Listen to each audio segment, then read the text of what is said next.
Hello everyone, welcome back to the channel एडिटी once again. So as you all know that कि आप लोगों का एग्ज़ाम अब बहुत ही पास है। 21 मई को आप लोगों का एंट्रेंस एग्ज़ाम है। तो इस वीडियो में जो इम्पॉर्टेंट हार्ड लेवल वाले नर्सिंग एप्टीट्यूड के एमसीक्यूज़ हैं वो मैं आपसे शेयर करूँगी, जो आपके बीएससी नर्सिंग एंट्रेंस एग्ज़ाम में आ सकते हैं या पूछे जा सकते हैं। ठीक है, सो स्टार्ट करते हैं हमारे फर्स्ट क्वेश्चन से। यहाँ पहला क्वेश्चन बोल रहा है that a nurse observe a patient displaying science of anxiety. मतलब एक पेशेंट है, एक मरीज़ है जिसको एंग्जाइटी यानी कि बहुत चिंता हो रही है या उसे उस तरह की प्रॉब्लम्स हो रही हैं, बहुत ज़्यादा घबराहट हो रही है या बेचैनी हो रही है। तो नर्स ने ऐसे पेशेंट को ऑब्जर्व किया। तो what is the most therapeutic response? तो सबसे ज़्यादा मोस्ट थेरेप्यूटिक रिस्पॉन्स कौन सा होगा अपने नर्स का? मतलब जो ज़्यादा अच्छे से उसको ट्रीट कर सके उस पेशेंट को, वो कौन सा रिस्पॉन्स होगा? ऑप्शंस गिवन है। Everything will be fine, don't worry. Nurse patient से बोलेगी कि सब ठीक हो जाएगा, चिंता मत करो। दूसरा ऑप्शन है tell me what you are feeling right now. मुझे बताओ कि तुम कैसा फील कर रहे हो, इसका मतलब ये है। Then you need to calm down, तुम्हें शांत होना चाहिए। फिर है वाई आर यू एंग्जियस, तुम क्यों चिंतित हो? तो इसमें से करेक्ट ऑप्शन कौन सा होगा सबसे ज़्यादा? वैसे तो नॉर्मली सारे सही, लेकिन सबसे ज़्यादा अप्रोप्रिएट थेरेपेटिक रिस्पॉन्स क्या होगा? तो वो होगा सेकेंड। अब मैं बताऊंगी क्यों। Second option, tell me what you are feeling right now. तो पेशेंट को एंग्जाइटी हो रही है, एंग्जाइटी यानी चिंता। अगर कोई पर्सन ज़्यादा सोच रहा है, ज़्यादा ओवर थिंकिंग कर रहा है, चिंतित हो रहा है, तो सबसे पहला जो तरीका होता है उसको ठीक करने का वो ये होता है कि उससे पूछना कि तुम्हें क्या प्रॉब्लम है। जब वो अपनी चिंता के बारे में, अपनी जिस चीज़ के बारे में वो ज़्यादा सोच रहा है उसको बताएगा, खुल के वेंटिलेट करेगा, तो वो इंसान शांत हो जाएगा। कभी कभी हमारे साथ भी होता है, हम किसी चीज़ को लेकर बहुत ओवर थिंक करते हैं, तो अगर अकेले ही सोचते रहेंगे तो अंदर ही अंदर घुटते रहेंगे, हमें एंग्जाइटी होने लगेगी। लेकिन वहीं अगर कोई पर्सन या कोई हमारा अच्छा फ्रेंड या हमारी मदर है, हम उनसे वो चीज़ शेयर कर देंगे, वेंटिलेट कर लेंगे, तो हम कहीं ना कहीं शांत हो जाते हैं। तो सबसे थेरेपेटिक रिस्पॉन्स इसमें यही है कि नर्स पूछेगी that tell me what you are feeling right now. जिससे क्या होगा, पेशेंट अपनी जो भी प्रॉब्लम्स है वो नर्स को बताएगा और जल्दी से जल्दी उसको एंग्जाइटी से आराम मिलेगा, राइट। इसीलिए सबसे बेस्ट जो ऑप्शन होगा वो होगा tell me what you are feeling right now. ऐसा नर्स पेशेंट से पूछेगी। ठीक है, देन नेक्स्ट क्वेश्चन है which principle is fundamental to nursing ethics. मैंने आपको बताया थे कि जो नर्सिंग फील्ड होती है उसमें कुछ प्रिंसिपल्स होते हैं, कुछ रूल्स होते हैं, कुछ एथिकल प्रिंसिपल्स होते हैं जिनको हमें फॉलो करना होता है, जिसमें से 4 मैंने आप लोगों को बताए थे। That is beneficence, non maleficence, autonomy and आपका था जस्टिस। ये 4 मैंने आपको बताए थे। तो इसमें पूछ रहा है कि कौन सा which principle is fundamental to nursing ethics, कौन सा नर्सिंग एथिक्स का फंडामेंटल प्रिंसिपल है? Paternalism, beneficence, autonomy, maleficence. तो इसमें करेक्ट आंसर होगा ऑटोनॉमी। ठीक है, बेनिफिसेंस भी होता है, लेकिन यहाँ पे जो फंडामेंटल है, जो सबसे ज़्यादा ज़रूरी इंपॉर्टेंट है, वो है ऑटोनॉमी। ठीक है, नेक्स्ट क्वेश्चन है what is the primary goal of evidence based nursing practice? Evidence based nursing practice का मतलब होता है जो प्रूफ बेस्ड नर्सिंग प्रैक्टिस होते हैं। मतलब आपके पास कोई ना कोई प्रूफ होना चाहिए। तो उसका प्राइमरी गोल क्या होता है? इंक्रीज डॉक्यूमेंटेशन, उससे डॉक्यूमेंटेशन अच्छी होगी। रिड्यूस स्टाफ वर्कलोड, स्टाफ का वर्कलोड कम हो जाएगा। इम्प्रूव पेशेंट आउटकम बढ़ जाएगा, इम्प्रूव हो जाएगा। या फिर फॉलो हॉस्पिटल ट्रेडिशन। तो करेक्ट आंसर होगा इम्प्रूव पेशेंट आउटकम। अगर हम एविडेंस बेस्ड नर्सिंग प्रैक्टिस करेंगे, मतलब एविडेंस मतलब होता है प्रूफ। अगर हमारे पास कोई प्रूफ है कि हाँ इसको ये बीमारी है या कुछ डायग्नोसिस का जो भी रिपोर्ट्स वगैरह, तो उसके हिसाब से अगर हम पेशेंट को ट्रीटमेंट करेंगे तो पेशेंट आउटकम मतलब इसका जो क्वालिटी ऑफ ट्रीटमेंट है वो अच्छा हो जाएगा, इम्प्रूव हो जाएगा। इसीलिए करेक्ट ऑप्शन होगा इम्प्रूव पेशेंट आउटकम। फिर है in Maslow hierarchy what is the first need that must be satisfied. एक मैस्लो हायरार्की ऐसा ट्रायंगुलर एक चार्ट होता है, उसमें कुछ स्टेजेस होती हैं। तो उसका फर्स्ट नीड क्या होती है? जो यहाँ पर फर्स्ट बेसिक नीड होती है, जो बेस पे होती है, वो होती है आपकी फिजियोलॉजिकल नीड्स। लाइक रोटी कपड़ा मकान, जो बेसिक नीड्स होती हैं इंसान की, वो होती हैं फिजियोलॉजिकल नीड्स, वो आती है हमारी फर्स्ट नीड में। ठीक है, देन है which communication technique is least effective in building a therapeutic relationship. Therapeutic relationship का मतलब जो नर्स और पेशेंट के बीच का रिलेशनशिप होता है ना, जिसमें पेशेंट ट्रीटमेंट मिलता है पेशेंट को नर्स के थ्रू, उसे हम थेरेपेटिक रिलेशनशिप बोलते हैं। तो इसमें communication technique is least effective बोल रहा है, मतलब जो बहुत ही कम इफेक्टिव है। जैसे कि ऑप्शन दिए reflecting, giving advice, active listening, clarifying. तो करेक्ट ऑप्शन है गिविंग एडवाइस। एडवाइस तो हम पेशेंट को देंगे लेकिन ये उतना इफेक्टिव नहीं होता, क्योंकि हम तो बोल देते हैं पर कभी कोई पेशेंट सुनता है नहीं सुनता है, तो हमें भी ध्यान देना होता है कि हम जो बोल रहे हैं वो फॉलो कर रहा है पेशेंट या नहीं कर रहा है। तो इसलिए ये लीस्ट इफेक्टिव होता है, उतना इफेक्टिव नहीं होता है। ठीक है, देन नेक्स्ट क्वेश्चन है delegation in nursing is best defined as. Delegation का मतलब क्या होता है नर्सिंग फील्ड में? ऑप्शन है assigning task outside your scope, giving order to patient, transferring authority for a task, supervising student nurses. Correct option है C, transferring authority for a task. किसी को अथॉरिटी देना, मतलब उसको एक तरीके से एक बोलते हैं ना, ये वो दे दी, परमिशन दे दी उसको, वो ताकत दे दी उसको टास्क को परफॉर्म करने के लिए, अथॉरिटी मिल गई, तो उसको हम बोलते हैं delegation. Then a nurse legal responsibility when witnessing a patient's consent form is to. जब पेशेंट कंसेंट में साइन करता है, मैंने बताया था कि जब भी कोई प्रोसीजर करना होता है तो हमें पेशेंट से साइन करवाना होता है, जिसको हम कंसेंट फॉर्म बोलते हैं। तो जब पेशेंट से कंसेंट हम लेते हैं तो नर्सिस की लीगल रिस्पॉन्सिबिलिटी क्या होती है, नर्सिस को क्या करना चाहिए उस टाइम पे? एक्सप्लेन द प्रोसीजर, प्रोसीजर को एक्सप्लेन करना चाहिए, assess the patient understanding, witness the patient signature, obtain the physician signature. तो करेक्ट ऑप्शन है विटनेस द पेशेंट सिग्नेचर। क्योंकि जब कंसेंट लेने का मतलब यही होता है कि जो भी प्रोसीजर है उसको समझा दिया और उसमें जो भी पेशेंट है वो अपने साइन करेगा, तो उसको ध्यान से देखना है कि जो पेशेंट है वो प्रॉपरली साइन किया है या नहीं किया है, क्योंकि अगर नहीं किया तो फिर क्या फ़ायदा, हमने कंसेंट फॉर्म में साइन कराया ही नहीं। तो मेन क्या है, सिग्नेचर लेने होते हैं हमें पेशेंट के, या फिर अगर पेशेंट अनकॉन्शियस है तो उस केस में उसके फैमिली अटेंडर के किसी के हमें सिग्नेचर लेने होते हैं, वो होता है कंसेंट फॉर्म। ठीक है, देन नेक्स्ट क्वेश्चन है what is the most critical element in prioritizing patient care? Patient care करने में सबसे ज़्यादा क्रिटिकल एलिमेंट कौन सा होता है, जो ज़्यादा ज़रूरी होता है, जो प्रायोरिटाइज करता है पेशेंट केयर को? Medical diagnosis, vital sign, patient preference, या फिर एयरवे, ब्रीदिंग और सर्कुलेशन। तो करेक्ट ऑप्शन होगा ए बी सीज। क्योंकि जब भी कोई पेशेंट आता है हमारे पास, या अनकॉन्शियस पेशेंट है, या इन केस कोई एक्सीडेंट हो गया है, कुछ भी ऐसा है, तो हमें सबसे पहले उसका एयरवे, ब्रीदिंग और सर्कुलेशन चेक करना होता है। उसके बाद ही हमें कुछ आगे की प्रोसीजर करनी होती है। ठीक है, क्यों? क्योंकि अगर एयरवे क्लियर नहीं है, ब्रीदिंग प्रॉपरली नहीं है, तो ऑब्वियस सी बात है तुम दवाइयाँ और बाकी चीज़ों का इंतज़ाम करो, तब तक वो सांस ना मिलने की वजह से ही मर गया, या उसका सर्कुलेशन प्रॉपर नहीं है, हार्ट बीट रुकी हुई है, वो उससे मर गया। तो हमें सबसे पहले ये 3 चीज़ें चेक करनी होती है, दैट इज़ एयरवे, ब्रीदिंग और सर्कुलेशन। फिर है which leadership style is most effective in a code blue situation. Medical field में कुछ कलर कोडिंग होती है जिनका कुछ ना कुछ मतलब होता है, वैसे यहाँ पे कोड ब्लू बोल रहा है तो इसका क्या मतलब होता है मैं बताऊँ। ऑप्शन है डेमोक्रेटिक, लेजिस फेयर, ऑटोक्रेटिक, या फिर पार्टिसिपेटिव। तो करेक्ट आंसर है इसका ऑटोक्रेट। ठीक है, इसको याद रखना है बस। देन नेक्स्ट क्वेश्चन है which behaviour indicates burn out in a nurse. Nurse में बर्न आउट मतलब बहुत तिलमिला गई, अब नर्स बहुत गुस्से में, कैसा बिहेवियर इस पर शो होगा? Increase productivity, empathy towards patient, detachment and irritability, volunteering for extra shift. तो करेक्ट आंसर है डिटैचमेंट एंड इरिटेबिलिटी। चिड़चिड़ी हो जाएगी नर्स, या डिटैचमेंट मतलब अपने काम पे ध्यान नहीं देगी, अटैचमेंट उसका चला जाएगा। तो इस तरीके से ये बिहेवियर क्या शो करेगा कि जो नर्स है वो बर्न आउट हो चुकी, मतलब बहुत गुस्से में आ चुकी है। ये एक तरीके का एक वर्ड है जो हम यूज़ करते हैं इरिटेबिलिटी के लिए। ठीक है, देन नेक्स्ट क्वेश्चन है which is not a smart goal in nursing care. Nursing care देने में कौन सा ऐसा ऑप्शन है जो कि स्मार्ट गोल नहीं है? तो ऑप्शन है specific, measurable, accurate, timely. Correct option है एक्यूरेट।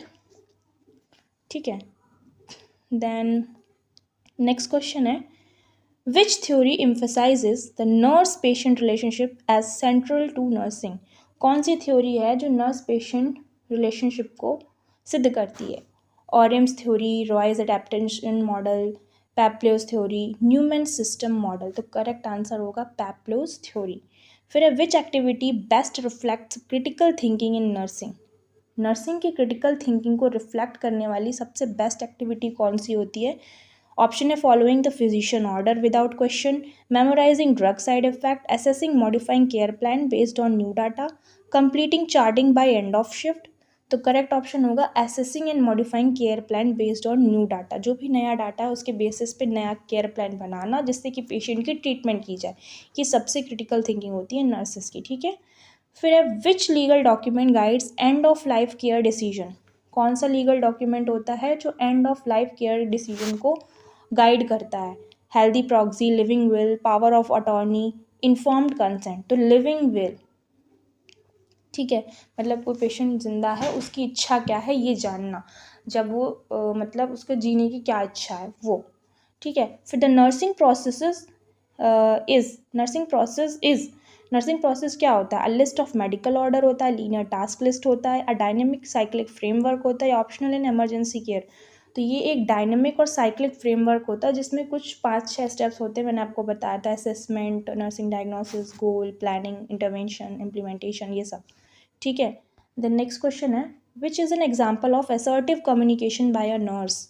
नर्स के द्वारा अच्छा कम्युनिकेशन किया जा रहा है, इसका क्या एग्जाम्पल है?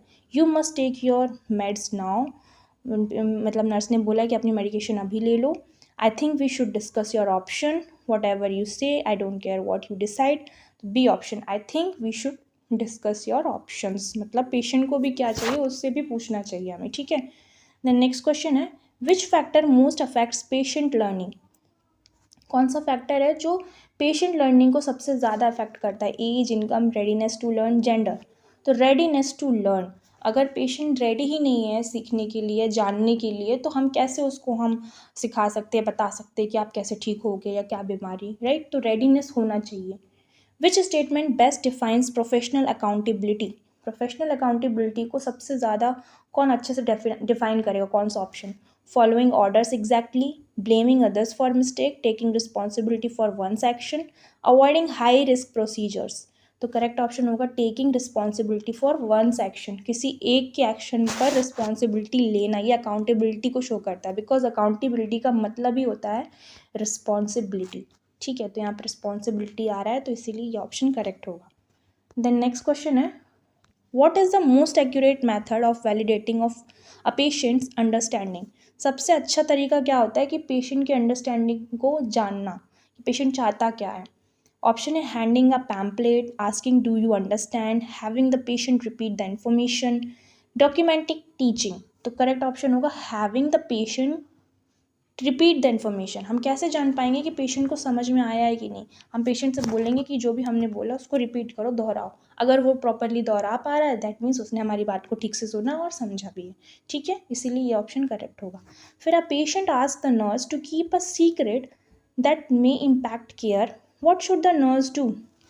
पेशेंट ने नर्स से बोला है कि जो भी मेरी प्रॉब्लम है उसको सीक्रेट रखो, मतलब सब में बताना मत। तो इसके लिए नर्स क्या करेगी? नर्स को क्या करना चाहिए? कीप द सीक्रेट, सीक्रेट रखना चाहिए। Tell the doctor immediately, immediately doctor को बताना चाहिए। Respect confidentiality unless it risk harm, ignore the request. तो करेक्ट ऑप्शन होगा C, respect confidentiality unless it risk harm. जब तक कोई नुकसान नहीं पहुंच रहा है तो हाँ उसकी बात को सीक्रेट रखना चाहिए, मतलब कि उसका रिस्पेक्ट करना चाहिए और उसकी कॉन्फिडेंशियलिटी को मेंटेन करना चाहिए। कॉन्फिडेंशियलिटी का मतलब मैंने बताया था, उसकी मतलब जो भी सीक्रेट है या जो भी प्राइवेसी उसको मेंटेन करके रखना है, हमें सब में नहीं बताना है, ठीक है। ये नर्सिंग की जो नर्सिस की रिस्पॉन्सिबिलिटीज़ में सबसे बेस्ट रिस्पॉन्सिबिलिटी होती है और लाइक बहुत ही इंपॉर्टेंट रिस्पॉन्सिबिलिटी होती है, उसकी कॉन्फिडेंशियलिटी मेंटेन करना होता है। ये क्वेश्चन काफ़ी बार पूछा भी गया और पूछा जा सकता है, इसीलिए इस टर्म को लर्न रखना। कॉन्फिडेंशियलिटी मतलब प्राइवेसी को मेंटेन करना पेशेंट के। देन नेक्स्ट क्वेश्चन है which is the best example of a long term goal in nursing. Nursing में लॉन्ग टर्म गोल का सबसे बेस्ट एग्जाम्पल क्या है? Patient will walk 5 feet today, patient will drink 500 ml by noon, patient will gain 5 kg in 1 month, patient will urinate within 4 hours। तो correct option होगा patient will gain 5 kg in 1 month. Then next question है which documentation is legally safest for a nurse. कौन सा documentation है जो legally safe है nurses के लिए? तो वो ऑप्शन आपके गिवन है patient seems fine, given meds are order as ordered, patient complain of pain, 5 mg morphine given IV 8:30 AM, relief noted at 8:50 AM, nurse call doctor. तो करेक्ट ऑप्शन होगा C, legally safest for a nurse, मतलब जो नुकसान नहीं पहुंचा रहा nurse को, वो क्या डॉक्यूमेंट है कि पेशेंट को जो भी दवाई दी गई है, कितनी दी गई, कितनी मात्रा में दी गई, कितने बजे दी गई, ये सारी चीज़ें पेशेंट की नोट किया अगर नर्स ने तो ये सही तरीका है, क्योंकि हमने कब क्या दिया ये प्रॉपरली हमें नोट होना चाहिए। ये नर्सिस की रिस्पॉन्सिबिलिटी है। अगर नर्स ने नोट नहीं किया है तो इस तरीके से नर्स इलीगल एक्टिविटी में फंस भी सकती है, उसे फंसाया भी जा सकता है। मान लीजिए पेशेंट को कुछ हो गया तो वो ये बोल देंगे कि हमें ये नर्स ने ये दवाई दी थी, अब कौन सी दवा दी थी, कब दी थी, कितनी डोज दी थी, अगर वो नोटेड होगी तो हम प्रॉपरली उसका जो भी डॉक्यूमेंटेशन के थ्रू हम वेरीफाई कर पाएंगे। इनकेस अगर वो चीज़ लिखी नहीं है तो फिर क्या नर्स फंस भी सकती है, इसीलिए वो लीगली सेफेस्ट नहीं होगा अगर नर्स डॉक्यूमेंट नहीं करी। पर नर्स ने अगर डॉक्यूमेंट किया प्रॉपर तरीके से कि इसने कितनी दवाई दी, कौन सी दवाई दी, कितने बजे दी, हाँ, तो ये सारी चीज़ें उसको लीगली सेफ करती हैं। ठीक है। द नेक्स्ट क्वेश्चन है culturally competent nurse. Culturally competent nurse क्या होती है? Treats all patient the same, सारे पेशेंट को एक तरीके से ही ट्रीट करती है, किसी में भेदभाव नहीं करती।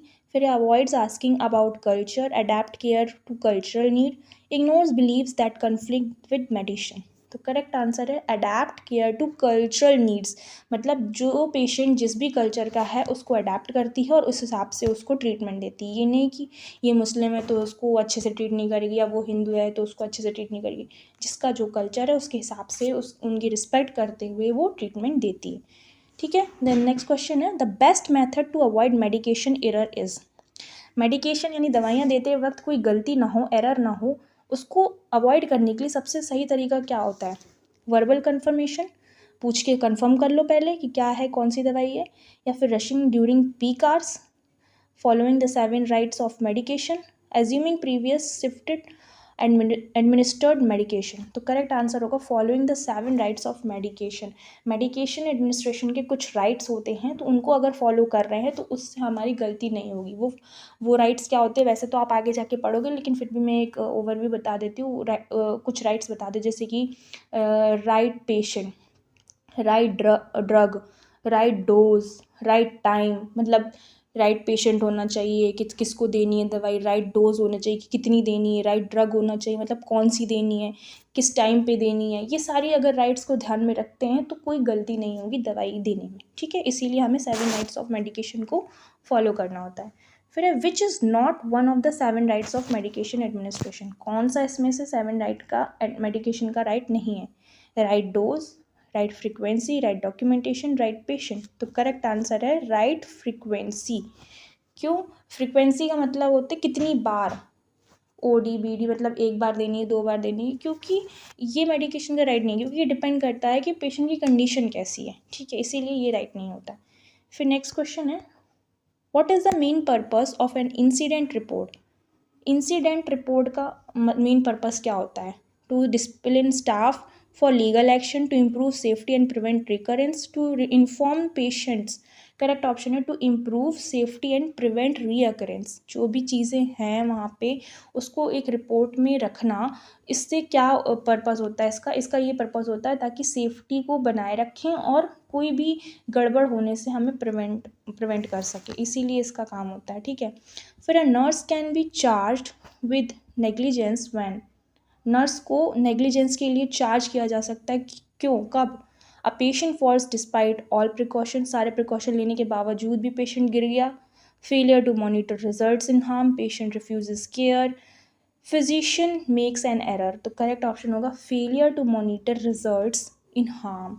जब नुकसान था तब हम उसकी वजह से मॉनिटर नहीं कर पाए, फेल हो गए, तो ये नेग्लिजेंस की वजह से हम जो नर्सेज है उन्हें चार्ज किया जा सकता है, मतलब उनके लिए वो एक तरीके से सेफ़ नहीं है। ऐसा काम नहीं करना चाहिए नर्सेज को, कुछ भी गलत चीज़ें नहीं करना चाहिए, चीज़ों को प्रॉपर्ली सही से चेक करना चाहिए कि वो चीज़ें काम कर रही हैं कि नहीं। अगर हम मॉनिटर नहीं कर पाएंगे या पेशेंट को देख नहीं पाएंगे तो उससे पेशेंट की डेथ भी हो सकती है। ठीक है। फिर नेक्स्ट क्वेश्चन है which is the best strategy to manage conflict in health care system. Health care system में कन्फ्लिक्ट यानी जो बोलते हैं ना विवाद है, उसको रोकने के लिए सबसे बेस्ट स्ट्रैटेजी क्या होती है? ऑप्शंस हैं avoidance, aggression, collaboration, dominance. Correct option है कोलैबोरेशन, मिलजुल के काम करना।